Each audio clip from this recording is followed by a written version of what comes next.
Hola, hola, hola, hola a todos. Sean bienvenidos a su programa favorito, Inmuno Manches. Mi nombre es Robin Cobbs. Y el mío es George Well. Y estamos muy contentos de volver a vernos una vez más en una nueva entrega de su programa favorito. Pero dime, George, ¿alguna vez has visto alguna persona o conoces alguna persona que sufra de alguna alergia?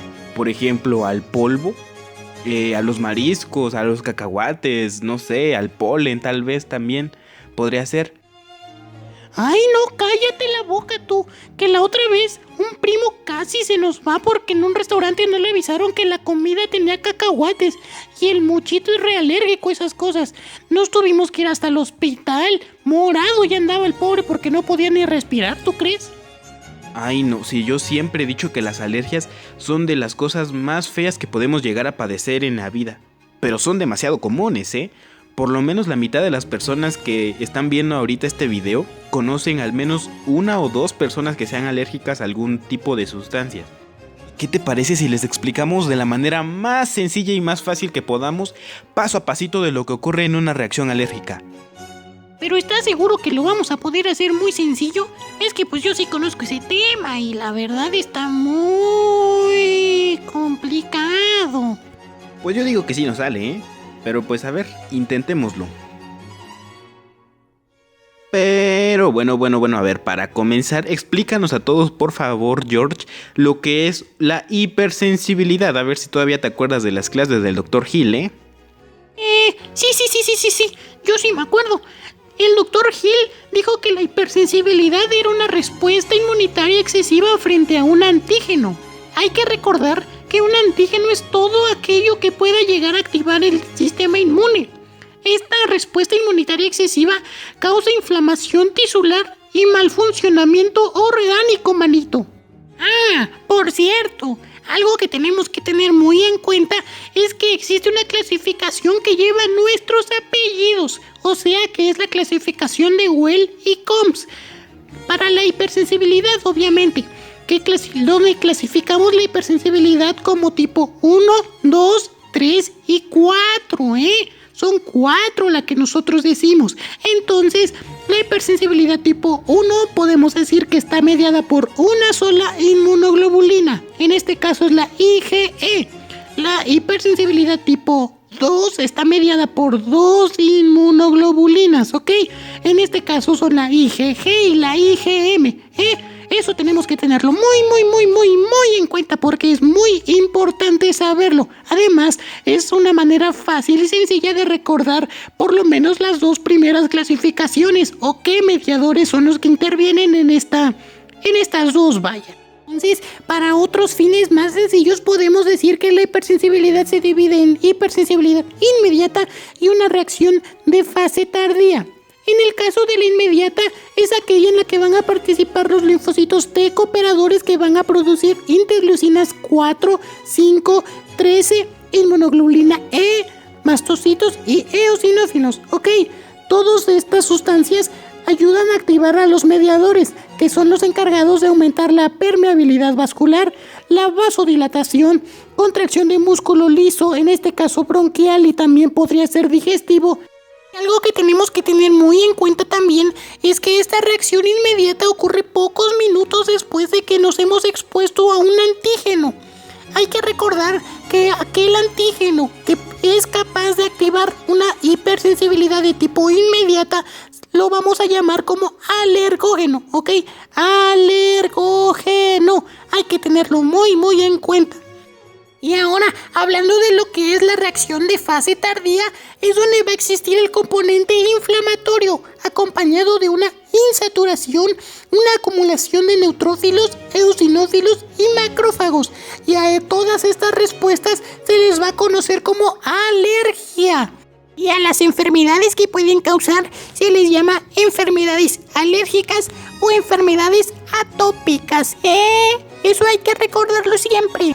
Muy bien, ahora que nuestro querido George ya nos ha hecho el favor de hablar sobre las generalidades de lo que es la hipersensibilidad, tenemos que mencionar que la hipersensibilidad de tipo 1, también conocida como hipersensibilidad inmediata, como lo había dicho George, su principal característica es la producción de inmunoglobulina E, que va a depender de la activación de los linfocitos T cooperadores productores de interleucinas 4. Esta producción excesiva de la IgE en sujetos sanos no va a tener manifestaciones clínicas. Sin embargo, en sujetos que sean atópicos va a tener manifestaciones clínicas bastante marcadas y bastante fuertes. No nos dejes así, manito, nos tienes que explicar cuál es la secuencia para que se lleve a cabo una reacción alérgica. O si no, no vamos a poder entender todo porque como ya te había dicho es un tema bastante complicado de entender a la primera y tú nada más nos estás diciendo lo general. Tienes que ir profundizando, tienes que mencionar la exposición al antígeno y todo eso. Es que apenas voy para allá, tú siempre eres tan desesperado. Lo primero que tiene que pasar es la exposición al antígeno. Posteriormente va a haber una activación de los linfocitos Th2, los cooperadores foliculares productores de interleucina 4, y los linfocitos B, que van a actuar en contra de este antígeno. En este caso, como ya habías dicho, lo vamos a seguir llamando alérgeno. Después va a ir una producción excesiva de la IgE, y esta IgE se va a unir al mastocito. Y a esta unión de la IgE con el mastocito lo vamos a poder llamar como una sensibilización. Imagínate que es como que la IgE le dice al mastocito: hey, ten cuidado porque este sujeto nos puede causar daño. Es como si le diera una foto más o menos y le dijera: si lo ves, no lo dejes ir porque este sujeto nos puede hacer mucho daño, ¿eh? Entonces todos los mastocitos, una vez que ya saben cuál es el rostro del agresor, siempre que lo vean, lo van a ir a atacar, ¿me entendiste? Después de esto, va a haber una exposición repetida al alérgeno, lo que va a causar una reacción de hipersensibilidad de tipo inmediata, ahora sí. Algo que tenemos que recordar también es que el mastocito va a estar abundante en el tejido conjuntivo respiratorio y debajo de los epitelios. Por esta razón, es más frecuente o más marcada una reacción de hipersensibilidad de tipo inmediata en estas zonas. Y antes de que se me olvide, tienes que recordar que estas secuencias, dependiendo del lugar donde se esté afectando, puede desencadenar exantemas, congestión sinusal, constricción bronquial, dolor abdominal, diarrea, vómitos, y lo más grave que puede llegar a provocar es el choque anafiláctico, que básicamente es una constricción de las vías respiratorias, causando una fuerte asfixia con colapso cardiovascular. Pero de eso vamos a hablar un poquito más adelante, ¿qué te parece? Ahora vamos a empezar a explicar poco a poco cómo se lleva a cabo cada uno de estos pasos. Yo pido primis para comenzar a hablar de todo esto. Tenemos que empezar a hablar primero sobre la producción de lo que es la IgE, que en sujetos atópicos va a haber una IgE muy elevada en contra de los alérgenos. Sin embargo, en sujetos normales lo que va a estar incrementado va a ser la IgM y la IgG, y muy poca IgE. Esta producción en sujetos atópicos de la IgE lo que va a hacer es la sensibilización de los mastocitos, como ya había mencionado nuestro querido Combs, para que se lleve a cabo un correcto reconocimiento de los antígenos. La naturaleza de los alérgenos también tenemos que mencionar que puede ser de distinta naturaleza. Pueden ser proteínas, sustancias químicas, desde polen, ácaros, epitelios de animales, alimentos, químicos, como en el caso de lo que es la penicilina. También hay que mencionar que la naturaleza química característica de varios alérgenos es que van a tener una masa molecular de entre 5 y 70 kilodaltons, ¿tú crees? También van a tener una solubilidad bastante alta. Esta característica lo que va a permitir es que no se desnaturalicen, entonces van a llegar y se van a absorber prácticamente intactas. Por eso es que se va a causar una reacción de hipersensibilidad de tipo inmediato, como ya habíamos dicho. Algo sumamente importante que hay que mencionar es que la exposición al antígeno o al alérgeno va a determinar la cantidad de IgE que vamos a poder encontrar. Y eso hay que tenerlo muy grabado. Esto quiere decir que una repetida interacción con el antígeno va a desarrollar una alergia. Por ejemplo, en el caso del veneno de la abeja, en el primer encuentro no nos pique, no va a suceder nada. Esto quiere decir principalmente que porque en el primer encuentro o en el primer piquete, no vamos a tener anticuerpos IgE contra el veneno de la abeja. Pero quítate, porque en el segundo encuentro, o sea, en el segundo piquete, en el segundo pinchazo, podemos llegar a desarrollar hasta una reacción anafiláctica. Va a deber principalmente porque ya vamos a tener anticuerpos IgE en contra del veneno de nuestra querida abejita. ¿Sí me entendiste?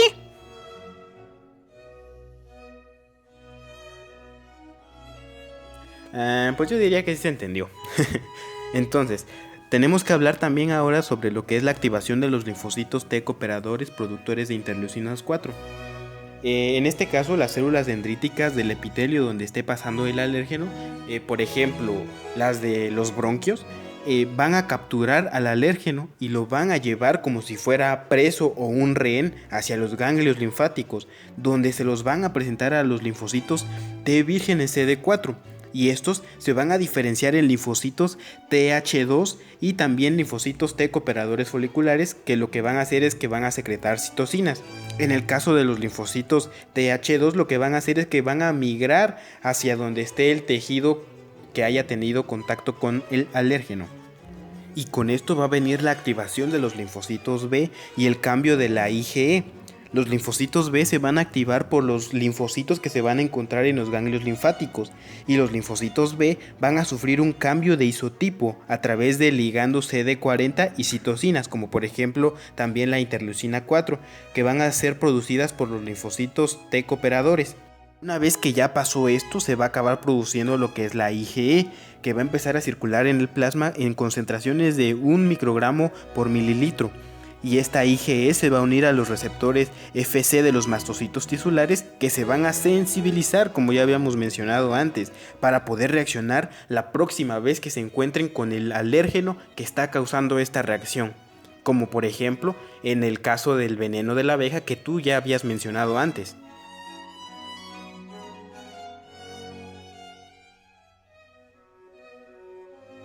Pues así hasta a mí me quedó un poco más claro, ¿eh? Pero algo que sí no tengo del todo claro es que, pues, ¿qué pasa con los linfocitos TH2, los mastocitos, los basófilos y los eosinófilos? Pues es que mira, estas células que acabas de mencionar son las principales células efectoras de las reacciones de hipersensibilidad de tipo inmediato.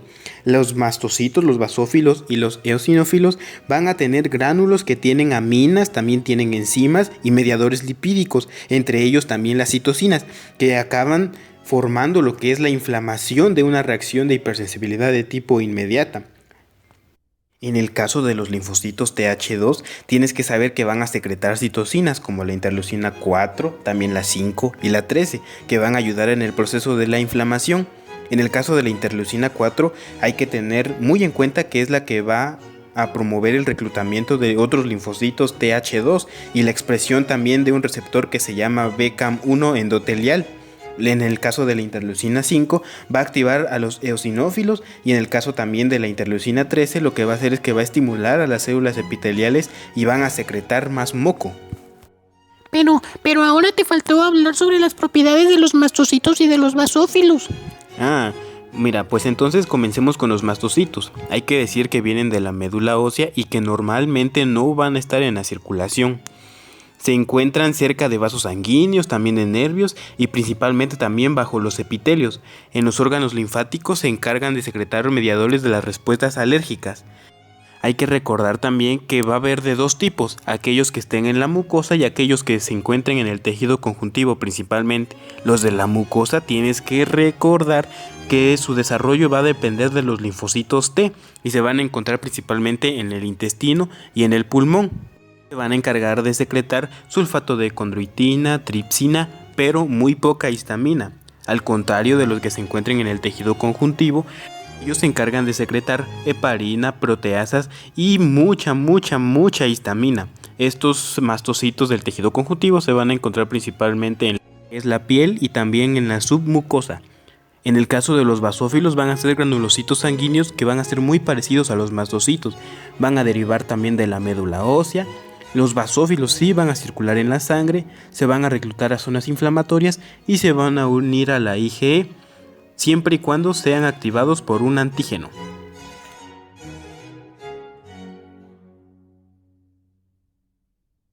Ahora yo quiero hablar sobre lo que es la unión de la IgE al mastocito y a los basófilos. Los mastocitos y los basófilos van a tener un receptor para la Fc específico de cadenas pesadas, a la que vamos a llamar FcER1. Estos van a tener afinidad muy alta. La región alfa es a la que se va a unir, mientras que la región beta y la región gamma son las encargadas de enviar la señalización. La activación de los mastocitos se va a llevar a cabo por el entrecruzamiento de las moléculas del FcER1 por la unión de los antígenos a moléculas de la IgE unidas a los receptores Fc. Desencadenar la desgranulación de los mastocitos, también la síntesis y secreción de mediadores lipídicos de estos mismos y la síntesis y secreción también de citocinas. Ahora lo primero que tiene que pasar es que la tirosina sinasa LIN se va a unir a la cola beta del FcER1. Esto va a causar una fosforilación del ITAM de las cadenas beta y de la gamma. Esto va a atraer a la tirosina sinasa LIN en el ITAM gamma que se va a acabar fosforilando. Esto va a activar a las cascadas de señalización, donde va a entrar en juego ahora lo que es el ligador para la activación del linfocito T. Este va a reclutar fosfolipasa C. La fosfolipasa se va a fosforilar y se va a separar en difosfato de fosfatidinositol, teniéndose trifosfato de inositol y diacilglicerol. En este caso, el trifosfato de inositol lo que va a hacer es que va a aumentar el calcio intracelular, mientras que el diacilglicerol va a activar a la proteína sinasa C.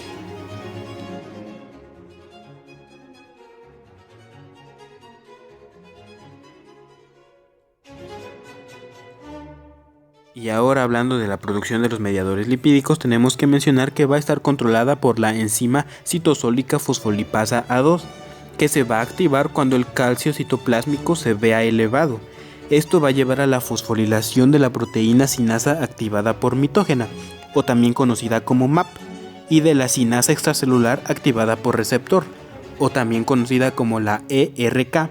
Y posterior a la activación de la enzima citosólica fosfolipasa A2 se va a llevar a cabo una hidrólisis de fosfolípidos que va a dar como resultado final el ácido araquidónico, que se va a unir para ser convertido a través de la COX o de la LOX, dependiendo de qué ruta de metabolismo siga. En el caso de la COX se va a tener como resultado final las prostaglandinas y en el caso de la LOX los leucotrienos. Y a todo esto, ¿cuáles van a ser los mediadores derivados de los mastocitos, mano? Porque eso sí, ya se me están olvidando un poco, Bueno, por los mediadores derivados de los mastocitos van a ser las heminas endógenas o también llamadas vasoactivas, que se van a encargar de liberar la histamina que se puede unir a los diferentes receptores H1, H2, H3 o H4 dependiendo, y van a durar poco tiempo. Se llegan a unir con el endotelio, van a causar una constricción de las células endoteliales, lo que va a causar un aumento de la permeabilidad. Para que sea más fácil de entender, imagínate que es como si las células endoteliales se hicieran todas un poquito más separadas, ¿me entiendes?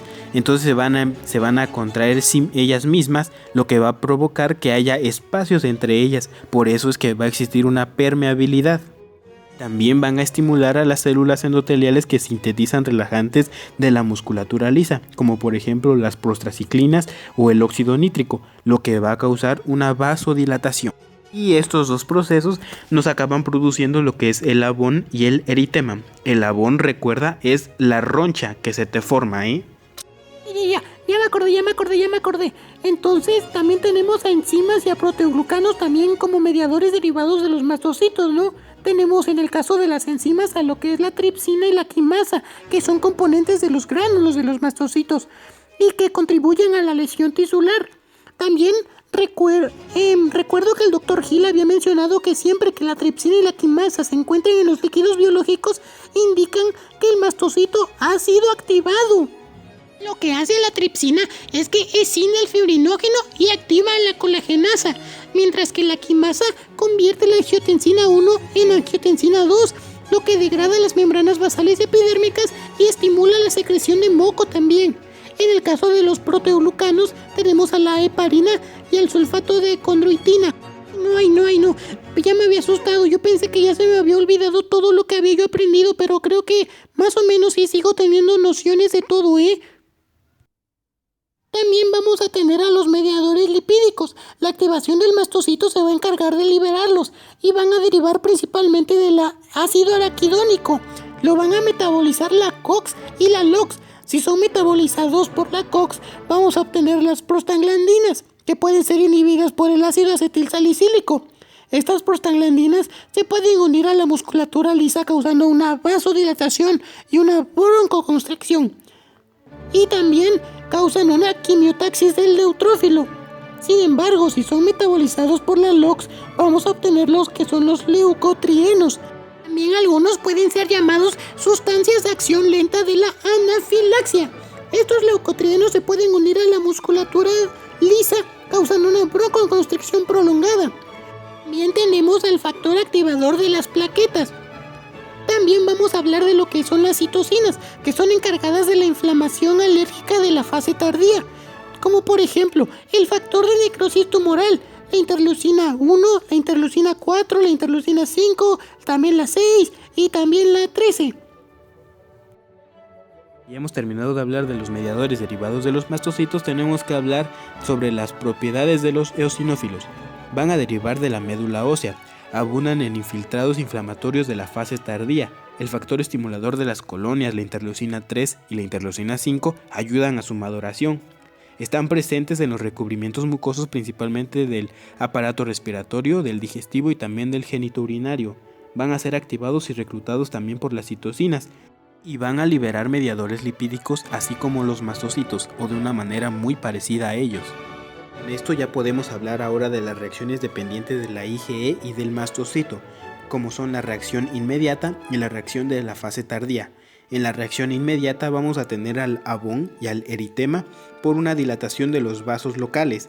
El Abón va a ser una fuga del plasma a través de las vénulas por la permeabilidad elevada y van a desaparecer en menos de una hora. Ser dependiente de la IgE. En el caso de la reacción de la fase tardía va a aparecer 2 a 4 horas después de la reacción de tipo inmediato y va a ser una acumulación de leucocitos inflamatorios, también neutrófilos, eosinófilos, basófilos, linfocitos T cooperadores. Alcanza su punto máximo 24 horas después. Va a aumentar la expresión endotelial de las moléculas de adhesión del leucocito, como por ejemplo la selectina E y también la molécula de adhesión intracelular. También hace quimiosinas que reclutan más leucocitos.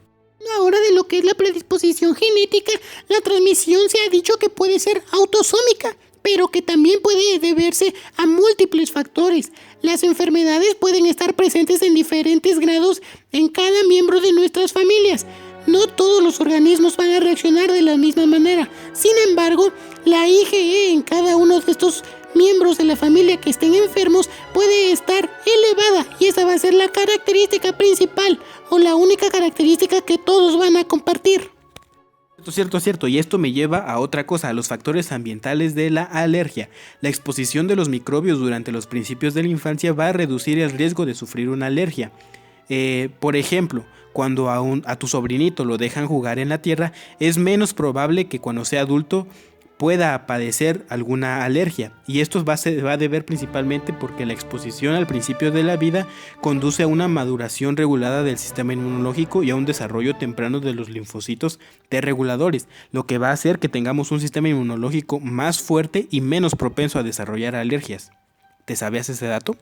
Claro que sí me lo sabía, pero oye, a todo esto, ¿cuáles son las principales alergias que se pueden presentar? O bueno, las más comunes.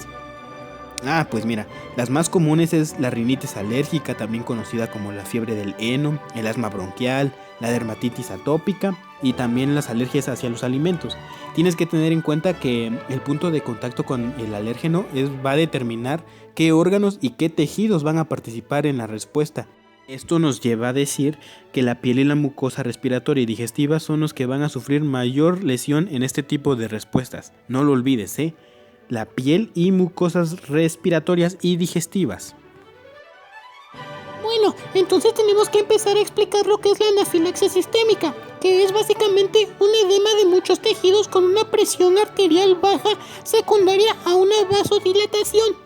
Se va a deber principalmente a que el antígeno va a ser introducido a través de una inyección, como por ejemplo la picadura de un insecto. En este caso podemos mencionar la picadura de una araña para ya no estar mencionando a cada rato la abeja.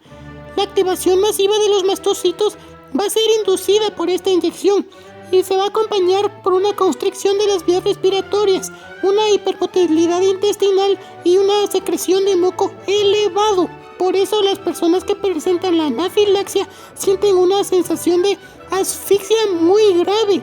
El tratamiento va a ser principalmente epinefrina y antihistamínicos, pero la epinefrina es la más recomendada para estos casos. Y ahora hablamos de lo que es el asma, que van a ser reacciones alérgicas de fase inmediata múltiples, o sea que van a ser muy repetidas. Se van a deber principalmente a la triada de obstrucción intermitente irreversible de la vía respiratoria, una inflamación bronquial crónica y una hipertrofia del músculo liso bronquial, con una hiperactividad de broncoconstrictores. En los pacientes va a aumentar el moco y esto va a causar la obstrucción. Puede coexistir principalmente con el EPOC. La finalidad del tratamiento va a ser la prevención y la reversión de esta inflamación y la relajación del músculo liso bronquial. Por eso se van a recetar antiinflamatorios y corticoides inhalados. Hablando ahora de lo que es la rinitis alérgica, también se le puede llamar como fiebre del heno y es la reacción alérgica más frecuente. Surge por alergia al polvo o también al polen. Se caracteriza principalmente por un edema de la mucosa. También puede aparecer pólipos nasales, infiltración leucocítica con abundantes eosinófilos y una secreción de moco, acompañada de tos y estornudos muy repetidos. También se puede asociar a lo que es la conjuntivitis alérgica y el tratamiento va a ser a base de antihistamínicos. Yo. Ahora hablando de lo que son las alergias a los alimentos, tenemos que mencionar que las características principales van a ser el prurito, el edema tisular, aumento del peristaltismo, vómito y diarrea. Y algo muy importante que tenemos que tener en cuenta es que cuando se presenta la rinitis y la urticaria, significa que en la circulación sistémica ya está el antígeno. Entonces hay que tener sumo cuidado en esto. Hablando de la urticaria, su tratamiento va a ser los antihistamínicos y también puede ocurrir por un contacto directo con la piel y el alérgeno. También se puede presentar lo que es la dermatitis atópica y esta va a constituir la triada atópica que va a ser dermatitis, rinitis y asma, exactamente en este orden. O sea, primero se puede presentar una dermatitis, después una rinitis y hasta terminar en asma. Se debe principalmente a alérgenos en la piel que van a activar a la interleucina 4, al factor de necrosis tumoral y que van a inducir la inflamación. El tratamiento van a ser corticosteroides. Y hablando también de lo que va a ser la inmunoterapia, tenemos que la principal método de inmunoterapia que vamos a tener va a ser la desensibilización, que va a ser una administración repetida de algún antígeno a través de la vía subcutánea en pequeñas cantidades. Esto para hacer que la IgG aumente y que la IgE disminuya, y con esto disminuyendo también las reacciones alérgicas al antígeno. Bueno, y como nada es para siempre, este es el final del video. Esperamos que haya sido de su completo agrado y comprensión. Nos vemos en una próxima entrega de lo que es su programa favorito, Inmunomanches. Y hasta la próxima.